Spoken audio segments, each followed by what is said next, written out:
मी काय पूर्ण त्यांची मुलाखत ऐकली नाही, थोडीशीच बघितली. पण मला वाटतं रात्रीचा घ्यायचा कुठला तरी पदार्थ त्यांनी दिवसा घेतला होता आणि अशा पद्धतीने ते बोलत होते. अत्यंत खालच्या पातळीची टीका आमचे राष्ट्रीय अध्यक्ष माननीय अजितदादा पवार, राज्याचे लाडके उपमुख्यमंत्री यांच्यावर ते करत होते. माझा त्यांना सरळ प्रश्न आहे की जो नाही झाला कार्यकर्त्याचा तो काय होणार पक्षाचा. 2009ला ते ज्यावेळेला पहिल्यांदा कळवा मुंब्र्यातनं निवडून आले त्यावेळेला ठाण्यातल्या कार्यकर्त्यांनी जी मेहनत त्यांच्यासाठी घेतली, त्यांना खांद्यावर उचलून घेतलं आणि तिकडे विजयी त्यांना केलं. त्यातले 5% कार्यकर्ते देखील आज त्यांच्याबरोबर राहिलेले नाहीत. त्यामुळे जो कार्यकर्त्याचा झाला नाही तो पक्षाचा काय होणार हे आत्मचिंतन पहिलं त्यांनी करावं. जितेंद्र आव्हाड असं म्हटले की अजित पवार हे शरद पवार यांचं राजकीय कारकीर्द बरबाद करायला निघाले. 91 साली ज्या वेळेला पहिल्यांदा अजितदादा लोकसभेला निवडून आले त्यावेळेला आदरणीय शरदचंद्रजी पवार साहेब यांच्या आशीर्वादाने निवडून आले. पण त्यानंतर सातत्याने कामाचा ठसा या संपूर्ण महाराष्ट्रामध्ये माननीय अजितदादा पवार यांनी उमटवला आणि कायम मी उलटं म्हणीन की वाईटपणा घेण्याचं काम हे अजितदादांनी केलं. निर्णय आदरणीय पवार साहेबांचे असायचे पण त्याचा होणारा परिणाम, त्याचा होणारा नेगेटिव्ह इम्पॅक्ट हा कायम अजितदादा बदनाम झाले ही वस्तुस्थिती. याचा अर्थ तुम्हाला असं म्हणायचं की शरद पवार यांनी कुठेतरी अजित पवार यांची राजकीय कारकीर्द बरबाद करायचं आहे. 19ला कोणी मीटिंग घेतली होती आणि भाजपबरोबर शपथविधी घ्या सांगितलं होतं. पण अजित पवार शब्दाला जागणारा माणूस आहे आणि म्हणून त्यांनी सांगितलं की जरी आदरणीय पवार साहेबांनी आता नाही सांगितलं असेल तरी मी शब्द दिलाय म्हणून मी शपथ घेतो. आणि वाईटपणा कोणावर आला? महाराष्ट्रामध्ये बदनाम कोण झालं पहाटेच्या शपथविधीमुळे? तो निर्णय काय अजितदादांचा एकट्याचा नव्हता. त्या मीटिंगमध्ये कोण कोण होतं हे सविस्तरपणे 5 जुलैला एमईटीच्या जाहीर सभेमध्ये अजितदादांनी सांगितलेलं आहे की किती वेळा बैठका झाल्या, किती वेळा युटर्न झाले. त्या प्रत्येक बैठकीला आदरणीय साहेबांची परवानगी घेऊनच आम्ही गेलो होतो. पण वाईटपणा कायम हा माननीय अजितदादा पवारांच्या माथी आला. मग आम्ही असं म्हणायचं का की अजितदादांना कायम महाराष्ट्रामध्ये विलन करण्याचं काम करण्यात आलं? अजित पवारांना हिंदी येत नाही, इंग्रजी येत नाही, त्यामुळे ते व्यासपीठ अनेक वेळा सोडून जायचे असं पण म्हटले. अजितदादांनी कायम महाराष्ट्राच्या विकासाचं, महाराष्ट्रामध्ये प्रगतीचं राजकारण केलं. महाराष्ट्राबाहेर कधीही ते राजकारण करायला गेले नाहीत. आणि मराठीवर त्यांचं प्रभुत्व आहे आणि कुठल्या भाषेवर प्रभुत्व असलं म्हणजे आपण चांगला विकास करू शकतो, आपण चांगले राजकारणी असतात हे सिद्ध होत नाही. अनेकांना चांगली भाषणं करता येतात पण याचा अर्थ त्या मतदारसंघाचा ते विकास करू शकतील असं होत नाही. अजितदादांच्या विधानामुळे पक्ष अनेकदा अडचणीत आला. मात्र प्रत्येक वेळी शरद पवारांनी अजितदादांना सावरून घेतलं, त्यांच्या सगळ्या चुका पोटामध्ये घातल्या. मात्र त्याचं प्रत्युत्तर देताना अजित पवारांनी शरद पवार यांना राजकीय पटलावरून निस्तारभूत करण्याचा प्रयत्न केला असं म्हणतात.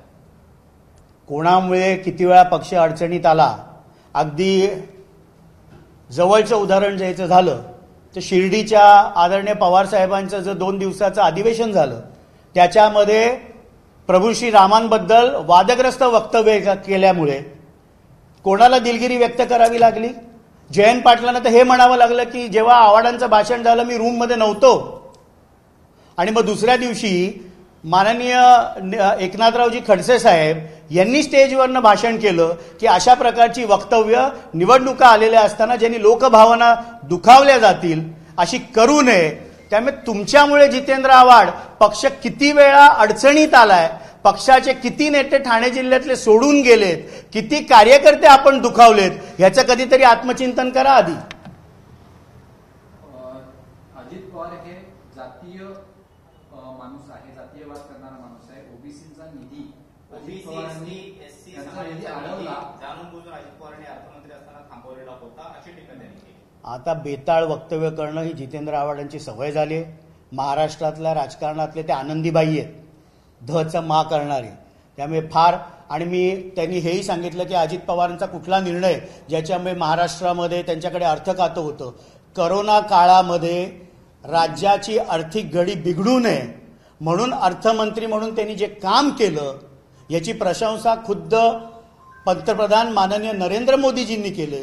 त्या करोनाच्या काळामध्ये वर्ष दीड वर्ष ज्यावेळेला राज्याची सगळी उत्पन्नाची स्तोत्र कमी झाली होती, पण नोकरशाहीचा पगार, मूलभूत सुविधा यांना कुठेही पैसा कमी पडू नये याचं आर्थिक नियोजन जे उत्कृष्टरित्या अजितदादांनी केलं याची प्रशंसा पंतप्रधानांनी केली होती. त्यामुळे अजित पवार साहेबांनी घेतलेले अनेक असे क्रांतिकारी निर्णय आहेत ज्याच्यामुळे महाराष्ट्र हा पुढेच गेलेला आहे. अजित पवार ज्यावेळेला विरोधी पक्ष नेता ज्या वेळेला असायचे त्यावेळेला ते सत्ताधाऱ्यांच्या टिपेवरती काम करणारे विरोधक होते, सत्ताधाऱ्यांसाठी ते काम करणारे विरोधक होते ते म्हणते.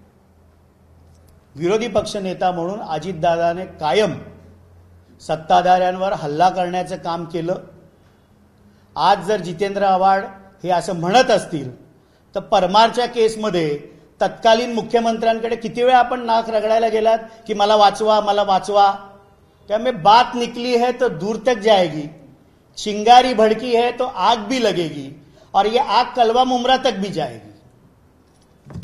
अजित पवार यांना मराठा समाजानं बारामती येण्यापासून मज्जाव केलेला होता, त्यांचे पोस्टरला काळं फासलेलं होतं असं जितेंद्र आव्हाड म्हणाले. त्यामुळे एकटं पाडण्याचा प्रश्न येतो कुठून? बारामतीच तुम्हाला थारा देणार नाही असंही जितेंद्र आव्हाड म्हणाले. महाराष्ट्रामध्ये जितेंद्र आव्हाडचे पुतळे किती वेळा जाळले गेले, किती वेळा त्यांच्या फोटोला चप्पल मारल्या गेल्या, किती वेळा हिंदुत्व संघटना त्यांच्या घरावर आल्या. हा आनंद परांजपे आणि राष्ट्रवादीचे कार्यकर्तेच होते तेव्हा. एबीव्हीपीचा मोर्चा आला होता, धनगर समाजाचा आला होता, आम्हीच तिथे होतो नाथ बंगल्याच्या बाहेर समोर जायला. त्यामुळे त्यांच्या पुतळे महाराष्ट्रभर प्रभू श्री रामावर बोलल्यानंतर अख्ख्या महाराष्ट्रामध्ये किती त्यांची धिंड निघाली हे त्यांनी पहिले बघावं. त्यांनी एक गंभीर आरोप केलेला आहे की राज्यसभेच्या निवडणुकीच्या वेळेला प्रत्येकाला खासदार व्हायचं होतं म्हणून राष्ट्रवादीमध्ये वाद झाले आणि त्यामुळेच प्रफुल्ल पटेल यांचं नाव पुढे करण्यात आलं. त्यामुळे हे सगळे लोक सत्तेसाठी एकत्र आलेले आहेत, सत्तेच्या लालचेसाठी एकत्र आले असं म्हणतात. लोकसभेच्या वेळेला पक्षाचे वरिष्ठ नेते बसले आणि एकमताने निर्णय झाला की माननीय प्रफुल्लभाई पटेल यांना उमेदवारी देण्यात यावी.